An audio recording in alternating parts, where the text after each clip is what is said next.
Do you realize the absurdity of having to protect the identity of a psychologist in a Western nation? Yeah, it's embarrassing.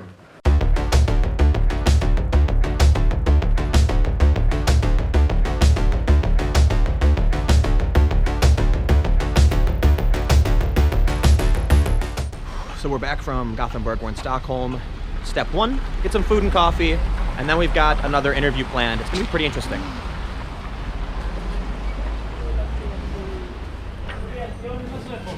So in a minute, we're gonna go meet with a psychologist who's gonna talk to us about why people are scared to speak up, what may be going on with social politics in Sweden, but we can't reveal anything about him because even the psychologist is scared to speak up.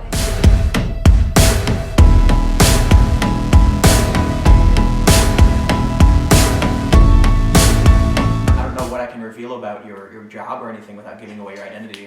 I'm a psychologist working in Sweden, and I've been working for almost 20 years in areas like social services. We've had a lot of people message us saying that they have these problems, they experience these issues, but they can't speak about them.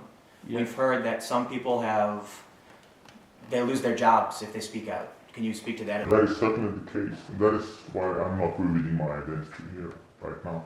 But there are many examples of people speaking out about problems that are somewhat taboo to speak about, who have ruined their careers, lost friends and jobs. And the social stigma is still enormous. Even though things are changing, it takes time. But what are these people talking about that's so taboo? Well, some of them are like less nuanced in their views, but also a lot of legitimate critique towards the migration policies of Sweden. Everything about migration, crime related to migrants has been taboo for many years. Why? Well, several reasons I would say. Political debate in Sweden rests on several assumptions or is affected by patterns. For instance, the nature-nurture discussion. Here in Sweden, and I'm sure it's the same in many other places, we tend to favor the nurture explanation. People are born like blank slates, we're all the same, we're equal. So if there is inequality, there must be someone to blame. Rather than accepting that nowhere in the world or in the nature groups perform the same. Multiculturalism, for instance, rests on the assumption that if one group accomplishes less than another, the explanation may not be found in the minority group itself, but it must be found in the majority group. And this causes victimization, identity politics, and politics of guilt from the majority. Isn't it possible, though, that sometimes that's true? Of course. But I'm saying that that's the only explanation that politicians and many of the journalists in the established media favor. So what are some of the negative consequences of these kinds of politics? For instance, victimization, that you have double standards when you look at different groups and how they perform. If you're born as an immigrant, or maybe you're not born as an immigrant, if you come to Sweden and you live in a suburban area and you're an immigrant, and if you're constantly fed that it's the majority's fault that this is the way it looks in the suburb, your ambition and your motivation to strive and develop, educate yourself, find a job, is seriously diminished, I would say. First of all, double standards is anti-intellectual and vulgar in the sense that you don't look at empirical questions from a scientific point of view, but you make empirical questions into moral questions. For instance, is migration costly? That's an empirical question. But in Swedish debate, it has often been the case that you who raise this question, your intentions are being questioned. Why do you even want to measure people's lives in economical terms? You see, you avoid the empirical answer by turning it into a moral question. And that's anti-intellectual, and that doesn't solve problems. So it makes it very hard to discuss actual, important, relevant questions and find accurate solutions. And I would say that Swedish politicians, for instance, they don't seem to understand the distinction between intentions and incentives. So when they suggest a political agenda somehow, they value and judge it from their intentions. We want to help people. That's a good intention, right? But what are the consequences and which incentives does this create? If someone wants to talk about that, their intentions are being questioned. How can you raise those questions? Don't you want to help people? So I've heard from a lot of people, they accept that migrants are disproportionately represented in crime, that migrants do cause more crime. Would you agree with that? Oh, that's a fact. That's an empirical fact. It's not a question of opinion. But some people absolutely deny it. They say crime has nothing to do with migrants, it's socioeconomic, and it may be racism. The socio-economical explanation is, of course, somewhat relevant. But first of all, different migrant groups have very different levels of crime. And also, which for instance Tino Sandaye, the economist, have explained, if we look at the socio-economical explanation, this is actually also explained by underlying factors. Who ends up in a disfavorable socio-economical category? So if a lot of migrants come, of course they are more likely to end up in a low socio-economical category. So therefore, of course, crime will rise. So I guess it would be somewhat true then that bringing in refugees will result in higher crime. Well, it all depends on who. Because some refugee groups are less likely to commit crimes. I think Canadian Americans, people from Japan, the Philippines, I think. And it also has to do with things like what age group and which sex. Many migrants from Thailand and Philippines are female who come to Sweden, so they are much less likely to commit crimes. So now you're being ageist, sexist, and racist, and nationalist. No, I'm referring to empirical facts. Yeah. So I'm neither of that, unless we turn it into a moral question. If facts can be morally right or wrong. Can they be? Not according to David Hume, the 18th century philosopher. I would be sexist if I said, and in this case I favor women, right? It's an empirical fact that they commit less crimes, and that young men commit more crimes. Do you think it's possible these policymakers, many advocates, they bring in these refugees, and then when the problems happen, they know it's been a problem, but they just refuse to admit it or they hide it? I think it's an interesting question, and I think that there are several explanations here. There are some psychological phenomena that plays a part, I think. Like cognitive dissonance. You've invested a lot in certain values, certain opinion, and also in self-image. And then you are confronted with information that contradicts this. This causes an inner conflict. And unconsciously, or some people even more consciously, perhaps, they ignore, reject, or try to criticize the facts rather than changing their opinions, values, or worldview. And also the phenomenon of confirmation bias. We are much more likely to notice, interpret, and remember facts that support our worldview than to find information that contradicts it. And also there's the in-group, out-group phenomenon.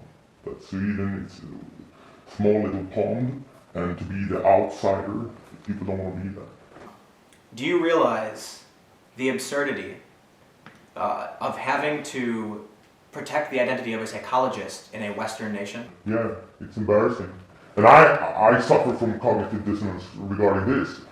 My self-image is really confronted by the fact that I choose to hide my identity. But I do it from some kind of conscious analysis of the possible consequences. Life could become bad for you if people knew who you were. It's work, I would say. I work in areas, and among psychologists, I would say that it's a very prevailing view that you want to take care of people you consider as victims. And this creates a self-image of that you're the good person. But there's also situations where people who are the victims are considered not to be the victim because of their race or gender or identity. Exactly. That's the problem with the double standard. Because if you categorize people in groups, in a hierarchy, from, for example, the perspective of power, you miss the contextual part of it. So, if you belong to a privileged category, for a white male or male in your case, this doesn't mean that you're always in the power position. There are contexts where you can be in a very inferior position. So that's why it's not very useful in the individual case. It's interesting, of course, to discuss power structures, groups, but in the individual case, if you have these glasses on, that's the that's an assault on the individual almost. But wouldn't you agree, racism, sexism, homophobia, transphobia, these are real things? Oh yes. So definitely. What I'm saying is that we overestimate that and tend to choose that as the explanation of, the favorite explanation of many problems that are much more complicated. And if we constantly have these explanation as mantras, we are, one, making a great disservice to these minorities. How do we solve these problems without going overboard and developing cognitive dissonance and identity politics that are so extreme that we ignore the facts? Wow. Well, I think media has a big part of it. In Sweden, there was a survey from the University of Gothenburg showing that there was an extremely heavy dominance among the journalists. I think it was like 1,300 journalists answering these questions. I think there was and we can have a look at the study later if you want, like 80% or something, like surrealistic numbers favoring the Green Party and the Left Party. So it's like listening to, if there's a conflict, you're listening to one part of the conflict. And then you get a totally different story than if you listen to all the parts. So media, but also in Sweden, the educational system, there's government agencies, organizations, all have to stick to what is called basic values, which dictates, like a frame, what you're allowed to think. Everything outside this frame is considered evil. And this is a totally unscientific approach to the world. But this sounds crazy. This sounds like some kind of totalitarian regime oppressing the people's thoughts and ideas. Well, in Sweden it's not like North Korea, but we've been used to this. It's like the frog who's being boiled in the water, doesn't realize the slow increase of heat. So it's also been a very comfortable life for Swedes. Not have to think for themselves. But I think Swedes are indoctrinated from very young age into all these values and opinions that are not supposed to be questioned. And I think one of the core issues is that we moralize over empirical questions. So what's the end result of all of this? Where does it go? The end result is that we have politics of symbols. We care about symbolic things like words, but not the real problems. If we don't analyze the world in a proper way, scientific way, we cannot solve the real problems.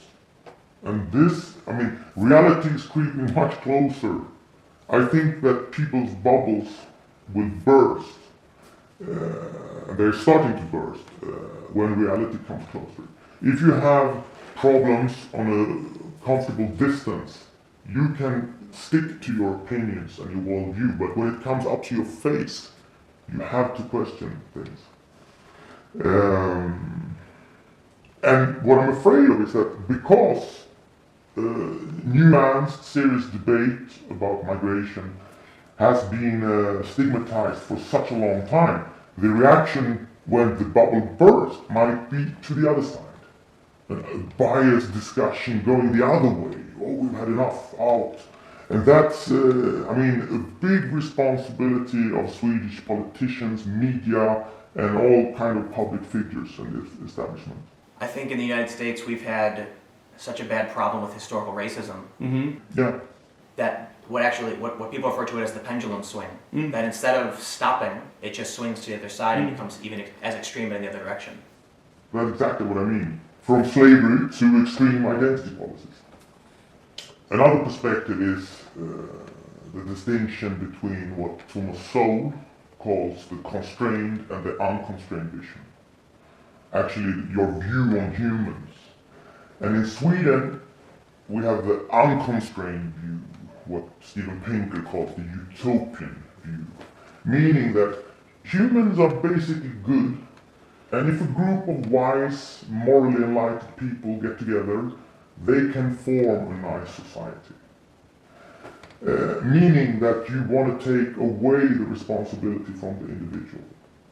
Government agencies, school boards, they must direct the path, and then the citizens will follow. And I think people are fed up with being taught by authorities in Sweden. And internet has of course revolutionized this, and social media is completely changing the media landscape. So in Sweden, where there has been a long history of the establishment having the monopoly of information, the monologue, it has been challenged and it will change everything. It is changing everything already. Wow. Well, thank you for your thoughts. Thank you.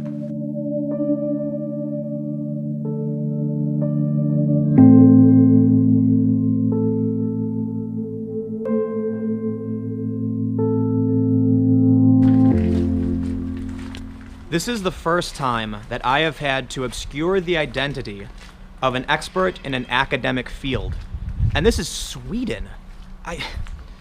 This is someone who has the authority to speak about these kinds of issues, but they were so scared about people finding out who they were, they almost didn't want to do the interview, but they flat out said, just please take every precaution, because they could lose their careers, their jobs, they could lose their friends. That's just, I can't believe Sweden. Who would have thought? We've got more to come. We've learned a lot of really interesting things, so we're doing our best to get something out every single day. I want to thank you all so much for watching. Make sure to follow me on Twitter at Timcast. You can also find me on Instagram at Timcast. Like the video because it really does help. Comment below and let me know what you think. Don't forget to subscribe to my channel for more videos every single day. Again, thank you all so much for watching. I'll see you tomorrow.